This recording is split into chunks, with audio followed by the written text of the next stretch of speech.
کہ ہم جلدی سے اس کو کیش کروا لیں. تو آپ کے پاس، میرے پاس آج اللہ کے راستے میں خرچ کرنے کا موقع ٹائم باؤنڈ ہے. ایک ایسا دن آ جائے گا جس دن انسان پہ زندگی میں آنے والی ساری مشکلات سے بڑی مشکل پڑی ہوگی. اور عموماً دنیا میں جب انسان کے پاس مشکل آتی ہے تو نمبر ایک وہ مال خرچ کر کے اس مشکل سے نکلنا چاہتا ہے. دوسری بات کیا ہوتی ہے، کوئی تعلق داری ہے، کسی سے دوستی ہے، کسی بڑے انسان کے ساتھ راہ و رسم ہے. اس آیت میں وہ ساری خوش فہمیاں دور کر دی کہ لا بیع فی، کوئی تجارت نہیں، ٹریڈنگ نہیں ہوگی کہ $1000 لے لیجئے اور میرے عذاب کو کم کر دیجئے، یا مجھے جہنم میں نہ داخل کیجئے. اچھا یہ $10,000 لے لیں اور مجھے جنت کا ٹکٹ دے دیں. دیر از نو ٹریڈنگ، نتھنگ. ولا خلا، کوئی دوستی نہیں، کوئی ایک فون کال آپ کا کام نہیں کروا سکے گی اس دن. ولا شفا، کوئی سفارش بھی نہیں ہوگی. ہاں مگر جس چیز کی اللہ چاہے، جو آگے بھی ہم آیت الکرسی میں دیکھیں گے. تو آپ کے میرے لیے اس آیت پہ عمل کیا ہے کہ آج آپ اور میں اللہ کے راستے میں سے ملی ہوئی ہر صلاحیت، وہ اندرونی صلاحیتیں ہیں، وہ بیرونی ہیں، وہ وسائل، وہ مینز، جس میں آپ دیکھیے کہ بولنے کی صلاحیت ہے، اس کو اللہ کے راستے میں بولیے. لکھنے کی صلاحیت ہے، اس کو اللہ کے رستوں میں لگائیے. مال ہے، اللہ کے بندوں پہ خرچ کیجئے، اللہ کے دین کی نشر و اشاعت میں خرچ کیجئے.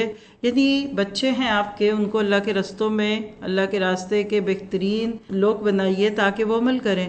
تو جو چیزیں آپ کے میرے پاس ہیں یہ اللہ کا دیا ہوا رزق ہے.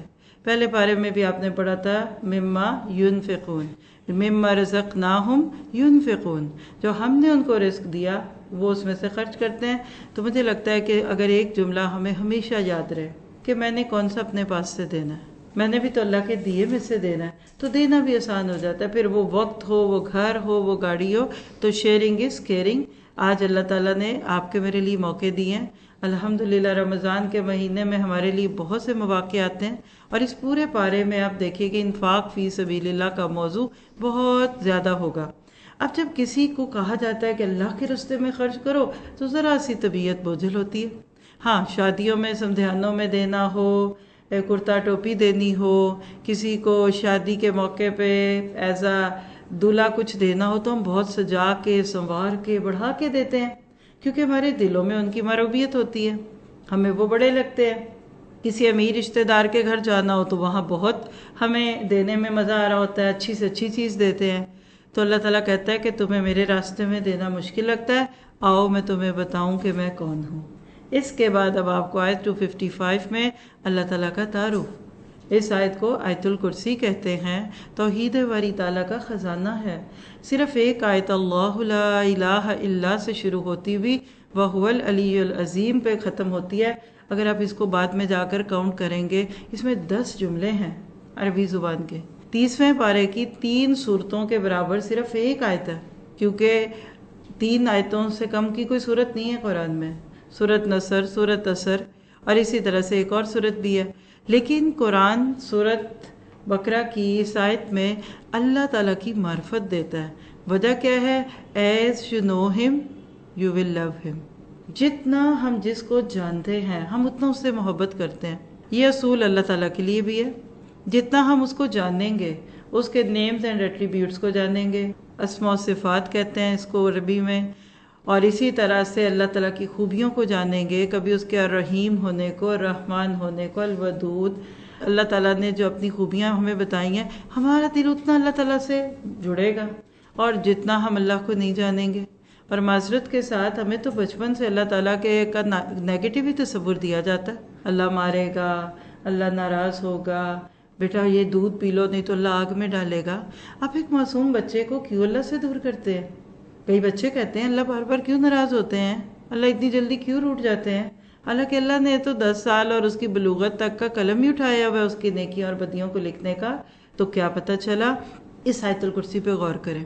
اور یہ وہ آیت الکرسی ہے کہ شیطان اس کی تاب نہیں لا سکتا. آپ نے معروف واقعہ حضرت ابو ہریرہ کے مال غنیمت پہ مقرر ہونے کا کئی بار سنا ہوگا. جب آپ یقین کے ساتھ اس کو پڑھتے ہیں، اب ہم اس کو رسمی طور پہ پڑھیں، اچھا چلو جی پڑھ کے پھونک دو، خسار باندھ دو، جتنے گھروں میں تالی کی آواز جائے گی، یہ صرف مظاہر ہیں. اصل میں آپ اس وقت شیطان کو بے بس کر رہے ہوتے ہیں کہ تم جو کرنا چاہتے ہو کر لو. اللہ لا الہ الا ہوا. پھر آپ دیکھیے الحی القیوم، تھامنے والا، زندہ ہے.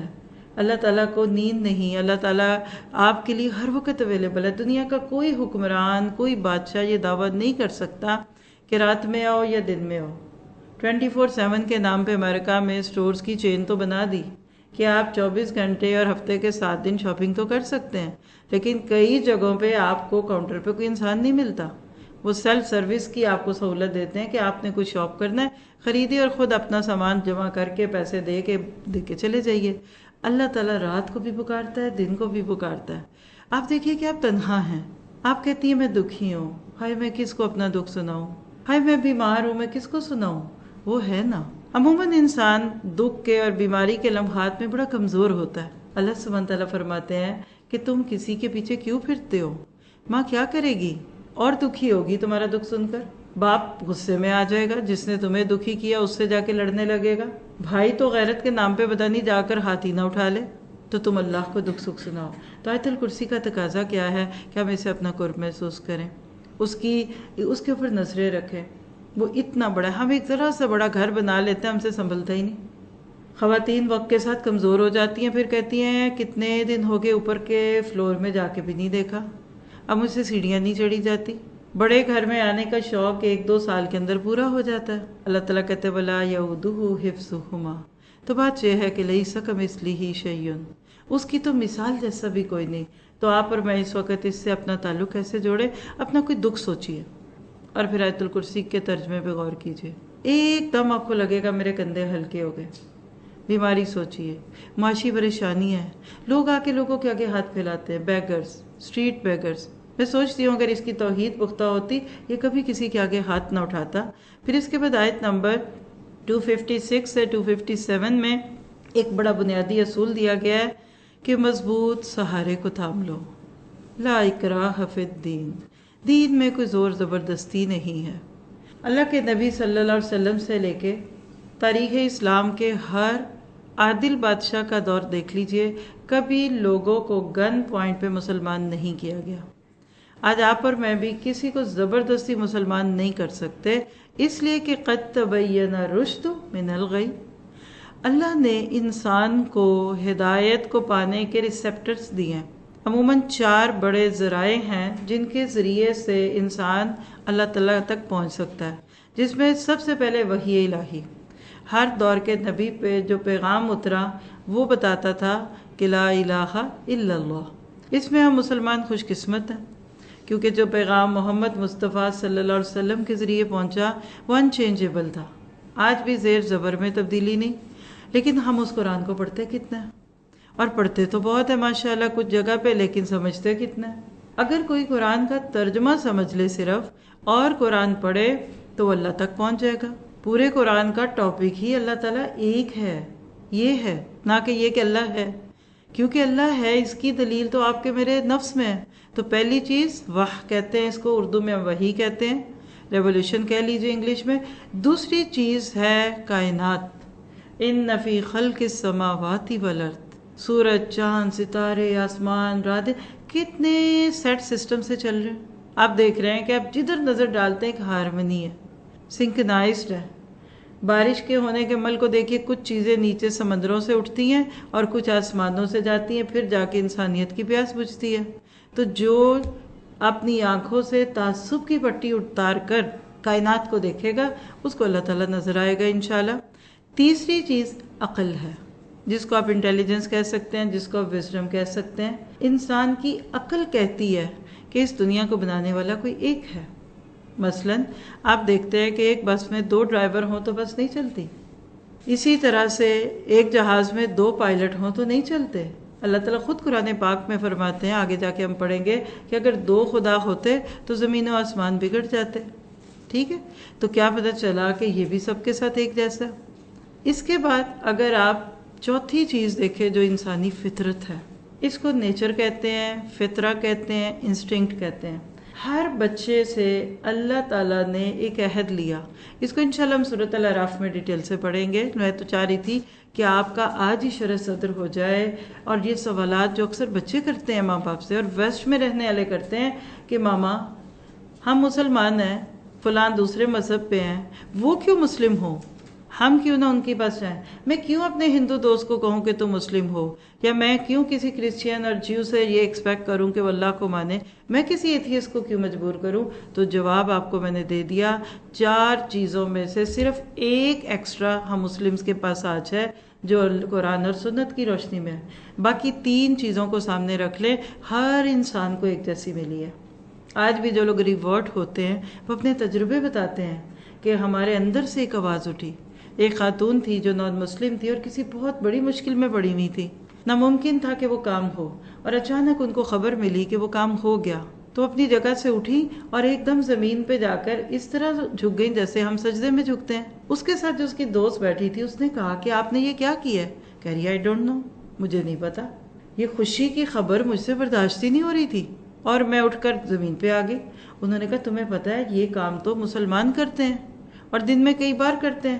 کہتی ہیں بس یہ چیز تھی جس نے مجھے اسلام کی طرف مائل کیا کہ ضرور پھر اسلام کوئی الہامی مذہب ہوگا، اور پھر اس نے اسلام کو اسٹڈی کیا اور وہ مسلمان ہو گئی. تو اس کی انسٹنکٹ ہے نا، خوشی میں بندہ اللہ کے آگے جھک جاتا ہے. تو لہٰذا اگر ان 4 چیزوں کو سامنے رکھ لے تو لا اکراہ فی الدین، کسی کو اب زور زبردستی نہ کریں. اب آج ہمارا آپ کا معاملہ مسلم ملکوں میں رہتے ہوئے زیادہ نان مسلم سے نہیں، مسلم سے پڑتا ہے. چلیے نام کے تو ہم مسلم ہیں ہی نا، پاکستان میں 97% مسلم ہے، پوری دنیا میں 2 بلین ہے. اب آپ اور میں اس آیت کو کیسے عمل میں لائیں گے؟ تو آپ دیکھیے کہ آپ اپنے بچوں کو کہتے ہیں نماز پڑھو، وہ کہتے ہیں ہم نے نہیں پڑھنی. شوہر صاحب سے کہتے ہیں اب نماز پڑھے، بیوی کا دل نہیں ہے نماز میں. آپ کسی سے کہتے ہیں سگریٹ نہیں پیے، آپ کی صحت کے لیے خراب ہے. کوئی شراب سے منع کرے، اب آپ زبردستی کر کے اگر کوئی بات منواتے ہیں وہ نہیں مانتے، وہ کہتے ہیں ہم آپ کو کیوں مانیں. تو وہاں یہ بات یاد رکھیے قد تبین رشد من الغی. انسان کبھی کبھی برے ماحول کی وجہ سے، کبھی حالات کی وجہ سے غلط عادات کا عادی ہو جاتا ہے. ہمارا پیرنٹنگ سٹائل بھی ٹھیک نہیں، پھر ہمارے بچے خود دیکھتے ہیں کہ ہمارے تو باپ بھی نماز نہیں پڑھتے، ہم کیوں پڑھیں. اور سب سے بڑی بات ہے اللہ لا الہ الا ہو. اپنے بچوں، بڑوں، شوہروں، بیویوں، نوکروں، ملازموں، جس کو بھی آپ چاہتے ہیں کہ وہ بعمل مسلمان بنے، تو آپ ان کو اللہ تعالیٰ کی قدر کروائیے. اور اس کے لیے آپ آیت الکرسی کو ترجمے اور مفہوم سے اور اللہ کے ناموں کو غور و فکر سے کروانے والی دعوت دے دیجیے ان کو. اور پھر سب سے بڑی بات دعا ہے. جو کام ہم خود نہیں کر سکتے وہ نہیں ہوگا. تو کیا پتہ چلا ہے 256 سے دین کے بارے میں کوئی زور زبردستی نہیں ہے. کوئی آپ کی خاطر کر بھی رہے گا تو فائدہ نہیں ہوگا، کیونکہ ہدایت ضلالت سے روشن ہو چکی. ابھی سورج نکلا ہوا ہے باہر، آپ کو ہر چیز کھلی کھلی دکھ رہی ہے. رات کے وقت آپ کو کوئی چیز نظر نہیں آئے گی جب تک کہ بلب نہ جلائیں. تو اللہ کے نبی آپ کو مجھے جس دین پہ چھوڑ کر گئے وہ بڑا واضح ہے. صحابہ کرام کہا کرتے تھے کہ نبی ہمیں جس دین پہ چھوڑ کے گئے لیلھا کنہاریھا، جس کی راتیں بھی اس کی صبح کی طرح روشن ہے. صحابہ کرام کہتے ہیں کہ ایک پرندہ بھی اگر اڑتا تھا تو ہم کہہ سکتے ہیں کہ نبی صلی اللہ علیہ وسلم نے ہمیں ان کے بارے میں بتایا. اچھا مینٹور، اچھا استاد کون ہوتا ہے؟ جو اپنی علمیت کا بوجھ نہیں ڈالتا، لوگوں پہ روب نہیں ڈالتا. اس کا دل کرتا ہے جو بات میری سن رہے ہیں ان کو میری بات سمجھ آ جائے. تو اللہ کے نبی صلی اللہ علیہ وسلم ایسا ہی کرتے تھے. اور تاریخ گواہ ہے کہ کسی پر بھی قبول اسلام کے لیے جبر نہیں کیا گیا، نہ کیا گیا، نہ آج کیا جائے گا، کیونکہ اللہ نے ہدایت اور گمراہی دونوں کو واضح کر دیا. گرمی ہوتی ہے سب کو فیل ہوتی ہے، بارش ہوتی ہے سب دیکھتے ہیں. تو ہر انسان کے اندر، چاہے وہ فاسق ہے، چاہے وہ منافق ہے، چاہے وہ کفر پہ ہے، چاہے وہ متقی ہے، اللہ کی معرفت کا پائلٹ فلیم چل رہا ہے. آپ کے اوون میں ایک پائلٹ فلیم چلتا رہتا ہے، جب آگ جلانی ہے ہلکا سا پش کیجئے وہ جل جاتا ہے. تو ہدایت کی طلب ہے وعدہ الس کی صورت میں، لہٰذا کسی کو مجبور نہیں کرنا. اس کے بعد آیت نمبر 259 کا مین ٹاپک آپ کو جو دکھے گا وہ کیا ہے کہ اللہ مردوں کو کیسے زندہ کرے گا. کیونکہ ایک بہت بڑا طاغوت ہوتا ہے یہ اللہ کو ماننے کے راستے میں. خاص طور پہ جہاں اللہ کے نبی صلی اللہ علیہ وسلم بھیجے گئے تھے وہاں ایسا ہی ہو رہا تھا. سب سے زیادہ جس چیز پہ شک تھا، ایمبیگٹی تھی، اشکال تھا مکہ والوں کو، وہ کیا تھا کہ مرنے والے زندہ کیسے ہوں گے. تو یہاں اب چند واقعات ہیں، جس میں پہلا واقعہ حضرت عزیر علیہ السلام کا ہے. او کالذی مر علی قریۃ وہی خاویۃ علی عروشہا. بیت المقدس قبلہ تھا ایک دور میں یہود کا، دشمن نے اس کو ختم کر دیا. اور یاد رکھیے اللہ کی کتاب کی حامل کوئی بھی قوم جب اپنی کتاب پہ عمل کرنا چھوڑتی ہے نا، صرف برکت کی کتاب سمجھتی ہے، کچھ وظیفوں کی کتاب سمجھتی ہے، کچھ پراسرار عملیات کی کتاب سمجھتی ہے، تو اللہ پھر دشمنوں کو اس قوم پہ غالب کر دیتے ہیں. آج کے مسلمانوں پہ کافی حد تک یہ بات امپلیمنٹ ہو رہی ہے. تو انہوں نے ساری کتابیں تورات کی جلا دیں اور بیت المقدس جو ان کا قبلہ تھا اس کو نیست و نابود کر دیا، ڈیمالش کر دیا.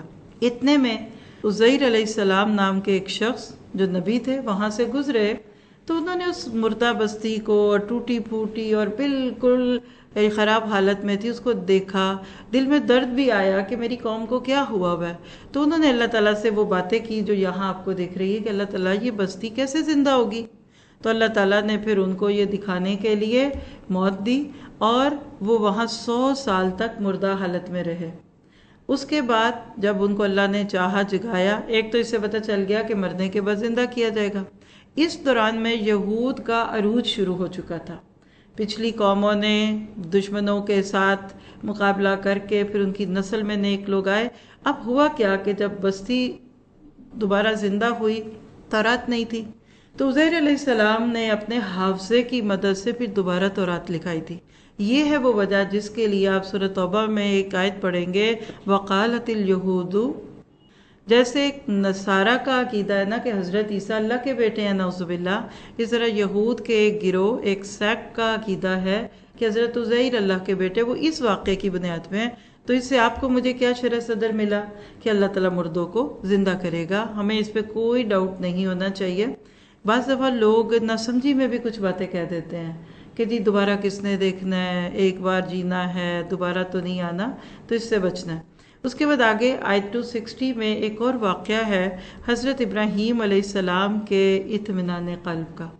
اللہ نے انبیاء کرام کو دوسروں کی ہدایت کے لیے چونکہ چنا ہوتا ہے. آپ کہہ سکتے ہیں کہ نبی ایمان کا وہ فرنس ہوتے ہیں کہ جس نے دوسروں کو ایمان دینا ہوتا ہے، ایمان کی بھٹی ہوتے ہیں. انبیاء کرام کے دلوں میں ایمان کی آگ جل رہی ہوتی ہے. تو کبھی کبھی اللہ تعالیٰ ان کو ان یوزل چیزیں دکھاتے ہیں. مثال ہے کہ میں آپ کو اس وقت بتانے کی کوشش میں ہوں، اگر میرا اپنا ہی مائنڈ کلیئر نہیں کسی آیت پہ، میرا اپنا ہی کوئی کانسیپٹ کلیئر نہیں، تو میں آپ کو کیسے کلیئرٹی دوں گی. اور میری نظر میں ایک اچھا استاد، اس کو پرکھنے کا ایک کرائٹیرین یہ ہے کہ جب آپ اس کے پاس سے اٹھے نا تو آپ کہیں گے بڑی آسان باتیں تھی، یہ تو بات سمجھ آ گئی، کانسیپٹ کلیئر ہو گیا. اور اس کے برعکس اگر آپ کے ہمارے استاد کو بہت آتا ہے، وہ عربی بہت پڑھتے ہیں، ان کی مثالیں بڑی اونچی ہوتی ہیں، تو آپ کو کیا ملا. تو انبیاء کرام دوسروں کو بات سمجھانے کے لیے آتے ہیں. تو وَإِذْ قَالَ إِبْرَاهِيمُ رَبِّ أَرِنِي كَيْفَ تُحْيِي الْمَوْتَى. اس واقعے میں بھی بالکل اسی طرح کا واقعہ ہے کہ 4 پرندوں کو پہاڑ پہ رکھ کر اس کو بالکل ختم کیا، اور جب انہوں نے ان کو پکارا تو پلٹ آئے. اصل میں اس میں دلیل تھی کہ قیامت کے دن جب سور کی آواز پڑے گی تو قبروں میں سوئے ہوئے لوگ جو کب سے صدیوں در صدیوں سے قبروں میں تھے، وہ اللہ کی اس پکار پہ نکل کر آئیں گے. آپ کے میرے لیے بھی اس میں یقین ہے، اللہ کا شکر ہے. ہمارے والی جنریشن کو تو اس میں کوئی ڈاؤٹ نہیں ہے. آگے مجھے نہیں پتا ہمارے بچے جن افکار میں ہیں، جن نظریات میں ہیں، جن لوگوں کے ہاتھوں میں تعلیم پا رہے ہیں، کیا وہاں ان کی سوچے جائیں گی. لیکن ان یوزل طریقے سے کچھ تھاٹس ہماری نسلوں کے ذہنوں میں ڈالی جا رہی ہیں، جس میں ایک یہ ہے کہ موج کرو، مستی کرو، کون سا دنیا میں بار بار آنا ہے. تو بار بار تو نہیں آنا، لیکن ایک بار دوبارہ زندہ ہم نے ہونا ہے. اس کے بعد اب وہ موضوع جو آیت 254 پہ شروع ہوا تھا، یا ایھا الذین آمنوا کہہ کر انفقوا مما رزقناکم میں، جہاں سے آج ہم نے مال کی بات شروع کی. اب یہاں آیت 261 سے 273 تک صرف انفاق فی سبیل اللہ پہ بات ہوگی. ابھی سمجھ لیجئے، بیچ میں ہنٹ دے دوں گی کہ مال خرچے کرنے کی مختلف صورتیں ہیں، جس میں بہترین اللہ کے راستے میں. جب آپ کہتے ہیں نا کہ اللہ کا راستہ، مثلا مثل الذین ينفقون اموالهم فی سبیل اللہ، ان لوگوں کی مثال جو اپنے مال اللہ کے راستے میں خرچ کرتے ہیں ایسی مثال ہے جیسے ایک دانہ، اس میں سے 7 بالیاں نکلتی ہیں اور ہر بالی میں سے پھر 100 دانے نکلتے ہیں۔ واللہ یضاعف لمن یشاء، اللہ ملٹی پلائی کر دیتا ہے، اللہ بڑھا دیتا ہے جس کے لیے چاہے، کیونکہ واللہ واسع علیم، اللہ خوب جاننے والا ہے۔ کسی کھیت میں اگی ہوئی گندم یا کسی فصل کو ذہن میں لائیے تو اس ایک آیت نے کیا بتا دیا کہ ایک دانہ جو ایک کسان زمین میں ڈالتا ہے کچھ مہینوں کے بعد، 1 سال کے اندر ہی اندر کئی ہزار دانے دے کے جاتا ہے۔ یہ بات آپ خود بھی دیکھ سکتے ہیں اگر آپ نے کبھی فصلیں کہیں لگتی اگتی دیکھی ہوں یا کوئی ڈاکیومنٹری دیکھی ہو۔ ہم سب کا ایمان ہے جو گندم ہمارے گھر میں آتی ہے وہ کہاں سے آتی ہے؟ اس آیت کی روشنی میں ایک دانے سے 700 دانہ ہوا۔ اب اس آیت کو مثال دے کر اللہ نے بتا دیا کہ دنیا کی زمین پر آخرت کی فصل لگانے والوں کا یہی حال ہوگا۔ ہم سارا دن خرچ کرتے ہیں اور مرد بیچارے تو ہے ہی قوام، اللہ ان کو سلامت رکھے، بیوی بچوں پہ، رشتہ داروں پہ، معاشرے کی فلاح و بہبود پہ خرچ کرتے ہیں۔ وہ نہ کریں تو کہاں سے آئے گا؟ لیکن اللہ کے راستے میں خرچ کرنا یہ کیوں اتنا پسندیدہ ہے؟ تو اس کو سمجھیے گا کہ جب کوئی چیز آپ خرچ کرتے ہیں اور آپ کو اس کا فوری ریٹرن ملتا ہے تو آپ خوش ہوتے ہیں۔ آپ $1000 کا ایک صوفہ لے آتے ہیں، پھر وہ آپ کے گھر ڈیلیور ہوتا ہے، پھر آپ دیکھتے ہیں بڑا نرم ہے، بڑا مزے کا ہے، پھر آپ اس پہ ریلیکس کرتے ہیں، لین کرتے ہیں، گویا کہ آپ کو $1000 خرچ کرنا چبھا نہیں۔ آپ اللہ کے راستے میں جب کوئی خرچ کرتے ہیں نا تو پہلی تو بات ہے کہ اس کا اجر دکھتا کوئی نہیں، ہاتھ سے نکلتا ہے۔ آپ سوچئے کسان بیج کو خرید کر لاتا ہے تاکہ اس کو مٹی میں ڈال دیں، کتنی عجیب بات ہے۔ اگر کسان کا یہ یقین نہ ہو کہ یہ جو میں 1 کلو بیج لے کر آیا ہوں مثلاً $2000 کے، اگر میں اسے زمین میں ڈالوں گا اور یہ نکلیں گے، اگر یہ یقین نہ ہو تو کیا وہ $2000 لگائے گا؟ نہیں لگائے گا نا۔ بس یہی ہے بیلیف، یؤمنون بالغیب۔ آپ اپنے ہاتھ سے جب دیتے ہیں نا تو آپ کو یقین رکھنا چاہیے کہ یہ آخرت کی زمین میں چلے گئے اور جب میں وہاں آؤں گی تو وہاں موجود ہوں گے۔ آپ امریکہ سے پاکستان آتے ہیں، یورپ سے پاکستان آتے ہیں، آپ عمرے سے واپس آتے ہیں، آپ کے لگیج ہوتا ہے۔ اب وہ لگیج کی ایک الاؤنس جو انہوں نے دی وہ آپ اپنے ہاتھ میں تو نہیں اٹھا سکتے۔ جو ہی آپ بورڈنگ پاس لینے کے مراحل سے فارغ ہوتے ہیں پھر آپ کدھر جاتے ہیں؟ لگیج دیتے ہیں۔ آپ نے تو اتنی محنت سے شاپنگ کی، اتنی پیاری چیزیں اس میں آپ کی ایفرٹ لگی اور آپ ان کو دے رہے ہیں۔ کس امید پہ دیتے ہیں؟ کہ جو ہی پاکستان ایئرپورٹ پہ آؤں گی تو وہ میرے سامنے بیلٹ پہ موجود ہوگا۔ بس یہ لکھ لیں۔ یہ یقین جو ہمیں اپنی قیمتی چیزیں جہاز والوں کے ہاتھ میں دینے پہ ہوتا ہے، اس سے کئی گنا یقین اس پہ رکھیے کہ واللہ یضاعف لمن یشاء۔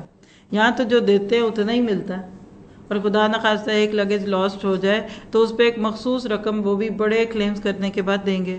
اللہ کہتا ہے تم مجھے دو گے، ایک دو گے تو میں اس کو ملٹی پلائی کروں گا۔ اور یہاں جملہ لکھیے، اللہ پلس میں کر کے نہیں دیتا، اللہ ملٹی پلائی کرتا ہے۔ اور میتھ جاننے والوں کو پتا ہے کہ پلس تھوڑا ہوتا ہے، ملٹی پلائی زیادہ ہوتا ہے۔